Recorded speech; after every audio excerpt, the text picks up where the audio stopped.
Ibihe byiza kuri wowe ukurikiye Wazke, ndakubwira ni amahoro y'Imana abane nawe bitagenze neza mbonereho kukwihanganisha muri iki cyumweru, mubwira ati wihangane, bibaho mu buzima.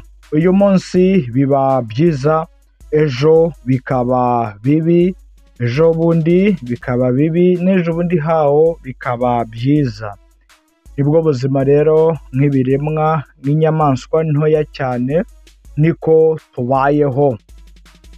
Nk'ibisanzwe rero ninjye nta wundi ni Sipapa, wirinda kuba ikibazo ku bantu, aho kuba ikibazo ku bantu ahubwo nakemura ibibazo by'abantu.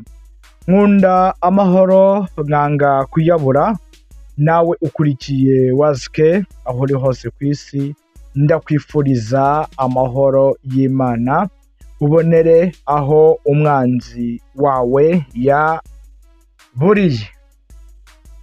Yes, kambanze nsomeho, ndumva icyo bita umwakaka.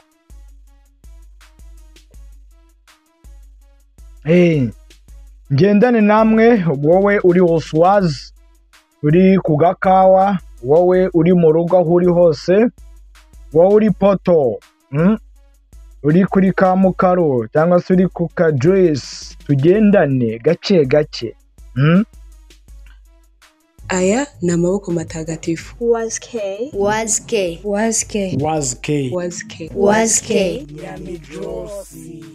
Bavandimwe banjye rero, nshuti za Wazke, ngira ngo igihe tumaranye ntago ari gitoya.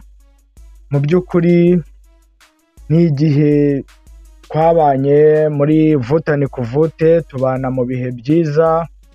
Bamwe bakajya barakara, abandi bagaseka, ariko mu by'ukuri ntago ngewe mu byo nkora ntago ngamije kubabaza umuntu cyangwa se kugira uwo mbangamira.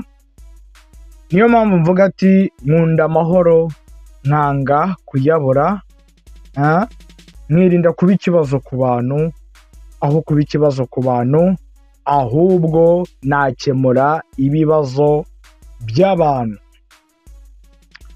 Nshuti zanjye rero, ndagira ngo wenda tuganireho gatoya, mbaganiza mbakubita story.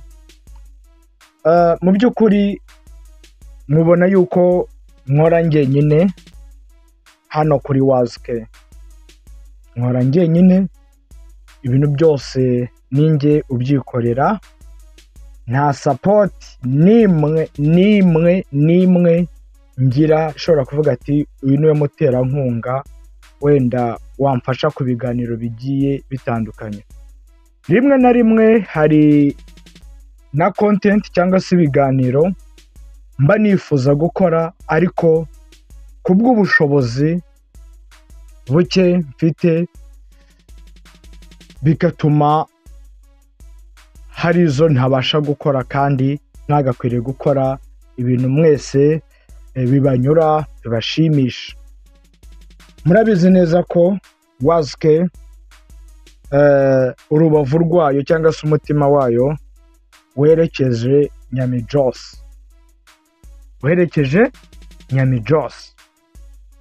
Nta yindi mpamvu rero nayerekeje Nyamijosi, si uko ahantu ndi nta kavuze ibyaho, ariko mu by'ukuri ntacyo byamarira. Message burya igendana no kwitanga, igendana na buri kimwe cyose.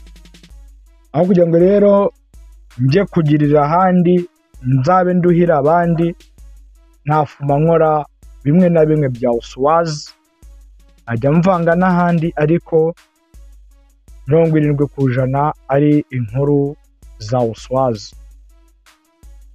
Si uko Oswazi nayitekereza, nimvuga Oswazi mwumve Mwisanzure City. Mwisanzure City nabyo kongera kwita ngo Nyamirambo, no, ni Mwisanzure. Mwisanzure City mu by'ukuri ndahakunda cyane, nta nubwo hateze kumva no mu mutwe, yewe sinzi nta nubwo mbitekereza. Njya gukora wazike iyi channel, njya kuyubaka, nacyo gitekerezo niho cyaturutse. Ndavuga ni gute abandi bicara bagakreya ikintu kikababeshaho, bicara bagakreya ikintu kikaba ofisi yabo, bicara bagakreya ikintu kikaba aricyo kizajya kibabeshaho ubuzima bwabo bwose, bakanafasha n'abandi. Nuko natangiye nkabona abajene b'imande n'imande bari gukora amanywa nijoro, bari kwihiringa. Suko n'abawuswazi badakora, barakora pe, ariko imirimo dukunda gukora ni ya fasta, ni manguhe, ni bya bindi by'umugani bavuga ngo amavuta y'umugabo ngo namuraye ku mubiri, byo gukora akantu kete baguhereza amafaranga ukarara uyariye, ejo ukongera ukagaruka uri empty, ugahora muri ubwo buzima. Kandi tuzi ko dutangira akazi tukiri batoya uswazi, ariko umuntu akarinda asaza, udashobora no kumubaza byibuze this y'iporoti ya parcelle. Suko ndi kugaya, hari ababikora bigacamo, ariko la majorité abenshi cyo kintu rero nicyo cyambabaje. Ndavuga ati wakwerekana ko dushoboye tukagira icyo dukora. Murabizi neza ko nyiri uswazi mwisanzure, murabizi ko nakoraga akazi ko gufirima, abenshi barabizi. Wa Haji Bandi twarakoranye, Arufa twarakoranye, n'abandi bagiye batandukanye. Nanjye nari nifitiye studio yanjye, ibikoresho byanjye. Sinigeze njya mu ishuri ryo kwiga gufirima, nige kweditinga. Negereye umuntu, negereye abagabo babiri, negereye yo bita Bagenzi Bernard, negera na Medisale, aranyigisha. Ariko ubu ngubu kuba nicaye hano imbere ya screen zanyu muri kundeba, cyangwa se telefone yawe cyangwa laptop yawe, iPad yawe, nuko mfite abo negereye baranyerekera.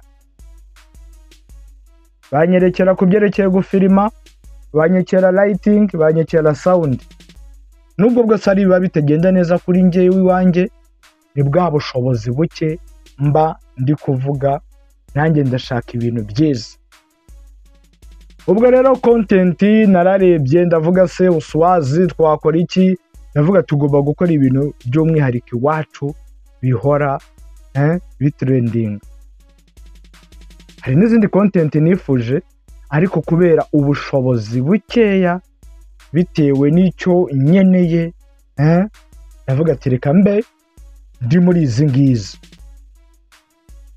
ariko dukore.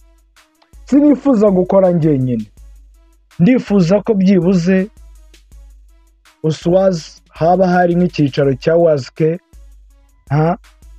hagira abantu nkorana nabo, ariko umujyi wacu kwivuko buri muntu wese akajya asacinga, akamenya amateka ya uswazi, akamenya ubuzima bwa uswazi, akamenya imibereho ya uswazi. Ubwo rero mu gihe nari nyiri gushakisha inzira zo kuba nakora iki n'iki, mu by'ukuri naje kwisanga mu bikiganiro kivuga ku dini ya Islam. Suko nabigiyemo mbishaka by'ibi biganiro, ahubwo narebaga ahantu ibintu bitameze neza ku mpande zombi, nkavuga ati wavuga kuri iki kintu, wavuga kuri iki kintu, nkaza nkavuga ibitekerezo uko bimeze, tukaganira, mukajya muri komenti mukandika nkabibona, yes, nkabona feedback kandi nziza.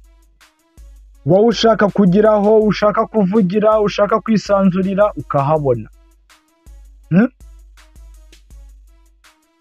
Muribuka nje naje Dawa Rwanda TV iri gukora, hari gukora n'izindi channel zigiye zitandukanye. Nirinda ikintu cyatuma nshobora kuba nafata inkuru za Dawa Rwanda TV, kubera yuko mu mategeko ntago byemewe, ni ibintu hanirwa. Hako izo komande, ibyo mbashije kumenya, ibyo mbashije kumva, ibyo mbashije kubona, naza nkivugira, kandi ntago navugaga nk'umuntu uri mu itangazamakuru, navugaga nk'umusilamu. Rimwe nkaza ndi kunenga, ubundi nkaza ndi gushima, bitewe na hali ya hewa n'ibiri hanze. Ngira n'ibiganiro n'abantu batandukanye, haza kuzamo ibintu bya vurugu muri komenti, narabibonaga. Ukorana na RMC baragukoresha iki n'iki, kubera ko hari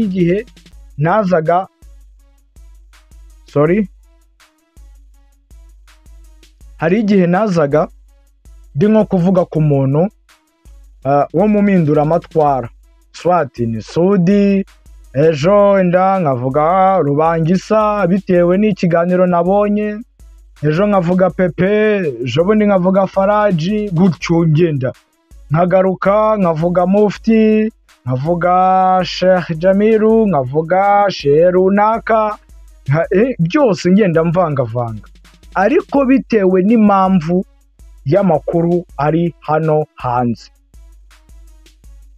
Mu buzima bwanjye sinjya nkora breaking news, sinjya nzana inkuru nshyashya njyewe.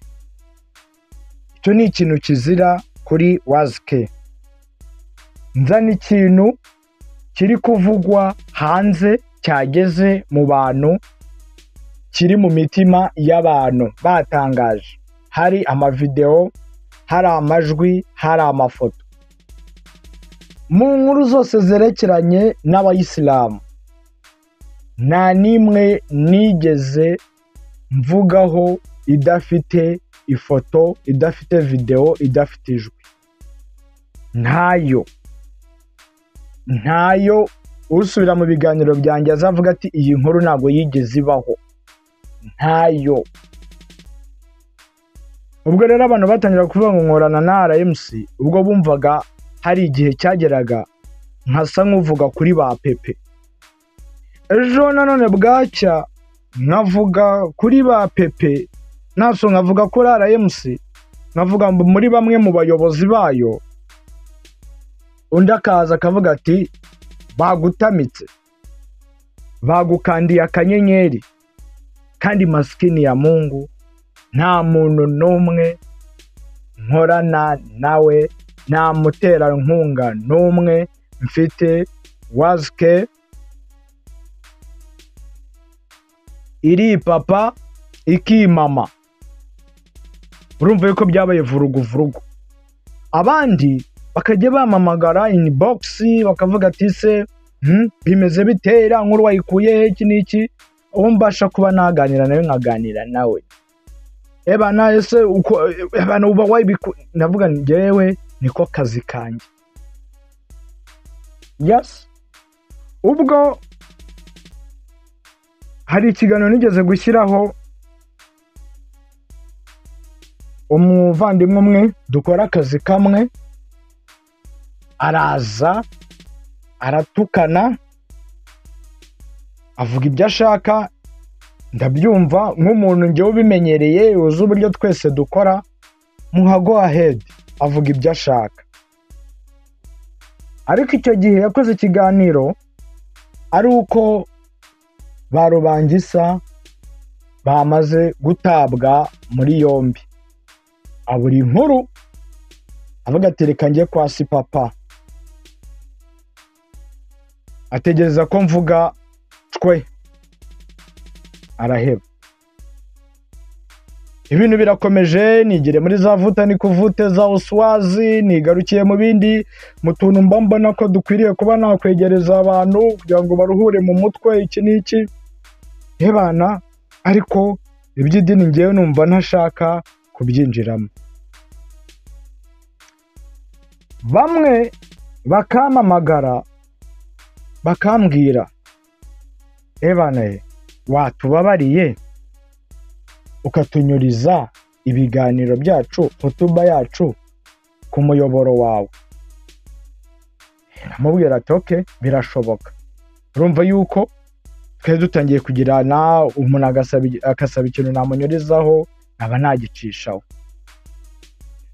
N'ikindi gihe ubwo nigeze gukora inkuru, umuntu arambwira ati wo muri RMC wagiye ukora inkuru wabashije gucukumbura neza, ufitiye gihamya. Ndamubwira gihamya irenze social media, gihamya irenze amadokima ni iyihe? Ndamubwira se mufite umuvugizi byibuze mumuze nawe, nimba hari ikintu nshaka kumenya gutangariza abasilamu, muhamagare muvugishe, tuvugane amakuru amenyekana aboneke. Ati nta muvugizi tugira. Avuga ati okay, nta nimero ngira ngo z'umuntu wo muri RMC ntafite, ariko bose bandiye sini, baranyirengagije. Njya kubona nkabona nimero y'umuntu nazi ambwira ibintu bisa nkaho bidasobanutse. Ubwo rero impamvu ngira ngo tuganire gake gake cyangwa mbagezeho buri kimwe, urumva ko ngewe nagiye nkora ibiganiro bigiye bitandukanye, nta hantu na hamwe mbogamiye. No mu bantu bakeka ko ntashobora kurya ruswa, ngewe ntayo, sinshobora gutamira kugira ngo ngushemo abayisilamu, sinshobora. Ibintu byo kuvuga ngo fatayo vuga ibi bintu, no, ari ukubeshya, ntago bishoboka. Ahubwo kugira ngo mbeshye, nafuma nicara nishakira iyindi content, nishakira ibindi biganiro bigiye bitandukanye bitarimo iby'idini cyangwa se bitarimo iby'umuryango w'abayisilamu mu Rwanda, RMC, Rwanda Muslim Community. Niyo mpamvu rero yatumye ibi bintu ngiye ngomba kubihagarika byo kugira ikintu mvuga. Nkunda amahoro, nkanga kuyabura. Nkunda amahoro, nkanga kuyabura. Muri iki cyumweru guhera kuwa kane, mu cyumweru gishize guhera kuwa kane, nakoze inkuru iri ivuga kuri bari abavandimwe bagiye muri Israel n'abandi bagiye batandukanye, n'ikiganiro cyabanjirije mbere. Telefone kuva kuwa kane kugeza uyu munsi, murabizi ko ntajya misha telefone. Telefone maze kwakira zigeze kuri 15 z'abantu batandukanye. 15 z'abantu batandukanye, ku buryo nibajije ni igiki kiri mu kiganiro naba narakoze, ni igiki kirimo ko ibi bintu bitari bisanzwe. Bituma ngira shaka. bituma ngira shaka. Telefone ya mbere twaravuganye, aranyibwira umusilamu, ndebye nsanga ni umuntu uri mu buyobozi bwa RMC. Iyo nimero ntago nari nyiza, ariko byabaye ngombwa ko nkoresha ibishobotse byose nkayimenya. Umuntu arambwira ati si papa, maze kubona ibiganiro byawe, ati uri umwana wa kanaka, umwuzukuru wa kanaka, nakugiraga inama. Ambwira ati rekana n'ibi bintu. Ndamubaza ibintu bihe? Ibiganiro umaze iminsi uri gukora, rekana n'izina. Ndavuga ndabireba. Tuganira ibindi, aragenda. Telefone ya kabiri, ya gatatu, ya kane, ya gatanu, sinjya nanga kwitaba telefone kuri WhatsApp. Ntago njye nshobora kwanga nyireba. Niyo nsanze wamamagaye, nkoresha ibishobotse byose tukavugana. Ngira ngo abenshi murabizi, nta muntu ndasuzugura ngo nange kwitaba telefone ye. Indi telefone muri izo zahamagaye ni umudamu wahamagaye, asa nkaho nawe yinjiye muri uwo mujyo. Ambwira ati washatse izindi content ukora kukiri mutoya, ukagira ngo yarambyaye wenda azi imyaka yanjye cyangwa iki. Kukiri mutoya uracyafite kurera abana bawe, ndibaza yuko uri umubyeyi wakwicaye ukarera abana bawe ugakora iki? Bataza bakaba imfubyi bakiri bato.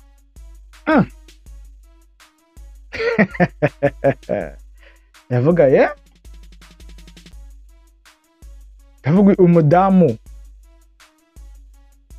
we ni gatiki. Umudamu ni uwuhe? Naketse ko ari umwe muri bariya bari muri iriya foto. Allahu ya'lamu, simbizi ariko simbakekere. Ako nk'umuntu nahise ngira shaka, ndavuga ati bishoboke.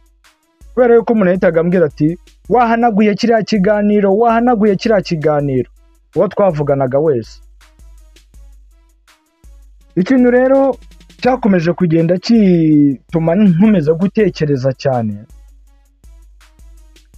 iyo biza kuba ari kuri njye nyine, nk'uko mba nabikoze njyenyine, ariko iyo wicaye ukitwaza famiye, ukitwaza umusaza, ukitwaza umuryango wanjye, ukitwaza urubyaro rwanjye, uri kunyereka ko hari ibintu bigomba kubamo impinduka kandi ntabyicuza, uba wagiye kure cyane.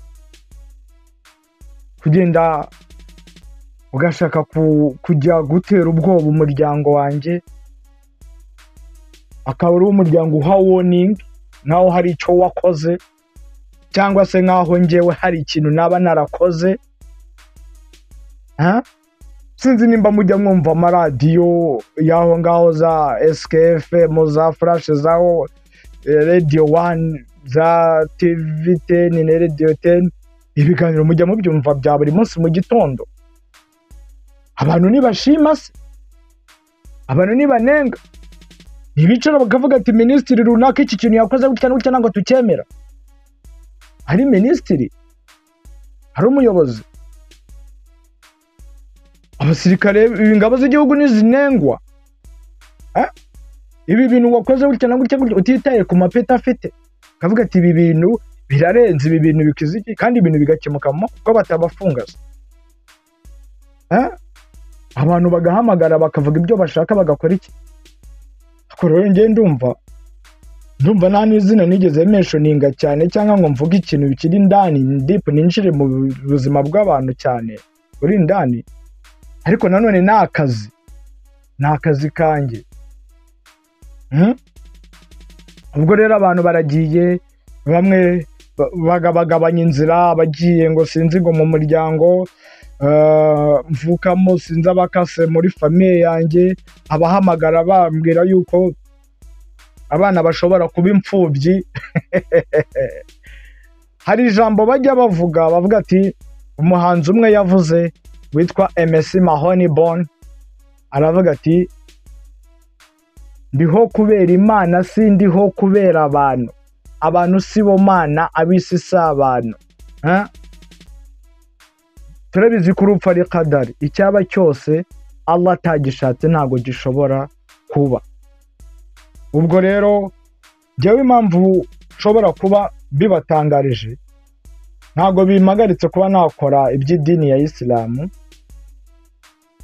nzakora iby'idini ya Isilamu ariko sinzakora ibya RMC kubera ko ntabwo ndi umukozi wabo, nta nubwo ndi inyeshyamba yabo.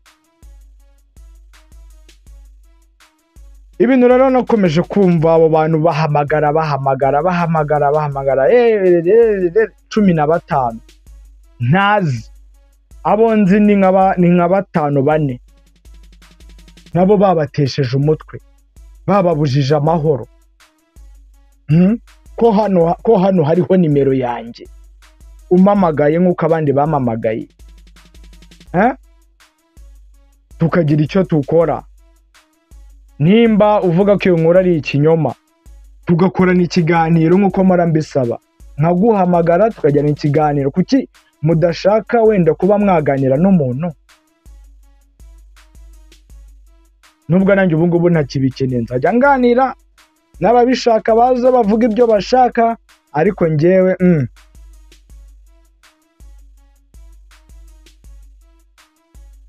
nkunda umuryango wanjye uko waba ungana kose, unkomokaho izi yuko ari amaraso yanjye wese ndamukunda, sinshaka kumushyira mu bibazo, nzakora hari content nyinshi cyane. Gena nicara nkajya niganirira n'abasilamu bisanzwe, tukiganirira ibyacu ariko ibintu bikaba kubera ko ubusilamu nimba bugeze ahangaha, ushaka kunaganika umuntu cyangwa se kuvutsa umuntu ubuzima cyangwa se guhangayikisha umuntu kubera ko ari kuvuga wenda ibitagenda neza mu dini kandi muhuriye mu dini, genda abona bimaze kubafata indi ntera, bimaze gufata indi ntera. Nababwiye ko ntari umushehe, ntabwo ndi umushehe, ndi umubloga. Ntabwo nzi ko mu dini ya Isilamu ibintu bimeze gutya, harimo abantu bakwereka ko ntacyo umaze, harimo umuntu wakwereka ko ngaho kugira ngo mubomorere ibyo ahubwo yakubomora.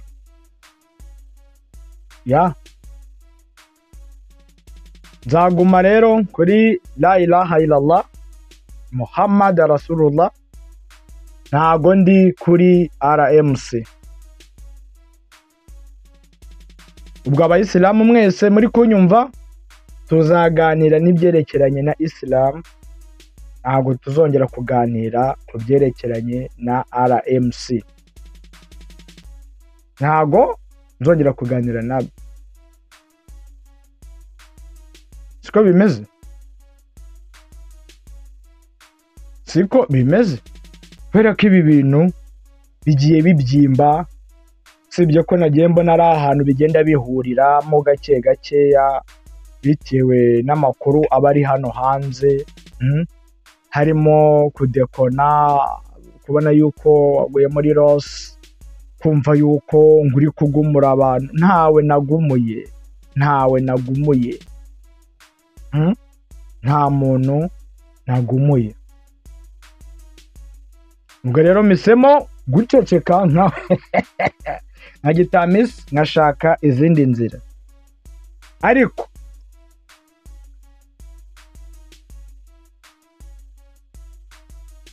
ububa abonwa n'uhagaze.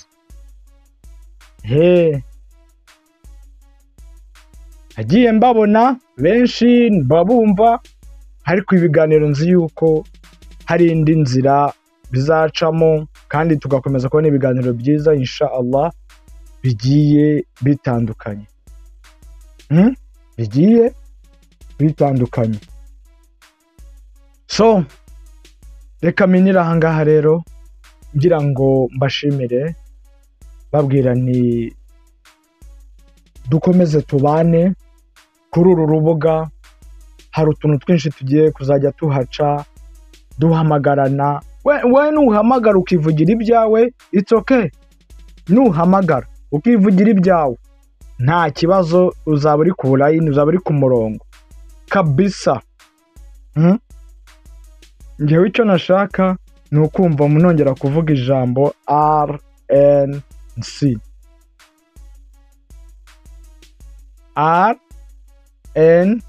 RMC, sorry, nanga RNC. Ndumva mu mutwe bya Nicholas. RMC. Assalamu alaikum wa rahmatullahi wa barakatuh. Aya ni amaboko matagatifu. Was K. Nyamidrosi.